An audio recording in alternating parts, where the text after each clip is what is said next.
Why do we go to the university? Yes? To learn something. And when you have to get an admission in a university, you need to meet their standards, isn't it? And why you have to meet their standards? So that you can learn their curriculum and you can attain their certificate. Because only that certificate has the value in this world, isn't it? Have you thought about your spiritual development certificate? Where do you stand? How matured are you in your spiritual life? How far have you reached? If I give you a scale, say like 0 to 10, 0 being you have not known Jesus at all. I believe none of you have scored 0 here, and 10 being where Jesus stands. How far have you reached? So keeping this in mind, I would like to turn your attention to the key verse that's given to me. And why am I saying so? So the verse that's given over here, I'm reading from the NLT version.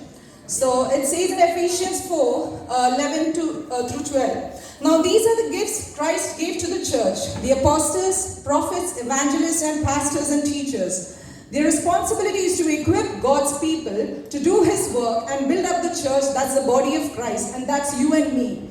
Let me take you back to the Old Testament. In the Old Testament, you all have heard about Isaac, isn't it? What a life of Isaac it was, if you see. He has experienced, or he has come from a background where his father and he had such a great spiritual relationship, and I'm sure he had learned from the 0 to where Jesus lies on the score of 10. Abraham took him to the altar for him to be sacrificed, but there God provided him. In your life, you have your parents with you to protect you, to provide for you, isn't it? Even today, when you have come here and standing and saying these testimonies or memorizing these verses, you're able to participate in the Bible quizzes. Why? Because they have helped you thus far. But what when you leave from your home, when you become independent? Don't you think you need to get that spiritual certificate now so that you can face the world tomorrow? If you see in this life of Isaac, as I said before, Isaac, when he was prosperous, when he was blessed by God 100-folds, and as he moved forward, the forefathers or his fathers who had built or who had dug the wells, those wells were filled up by the earth by the Philistines. What happened? He couldn't draw water from anywhere, but eventually he had to dig his own well to get his own water.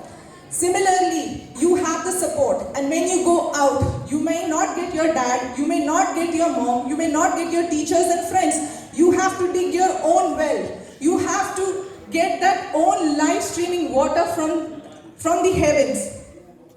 And this brings me again to this question: where do you stand? Do you want to go from 0 to 1, 2, 3, 4, and 10 is the ultimate point that you need to reach?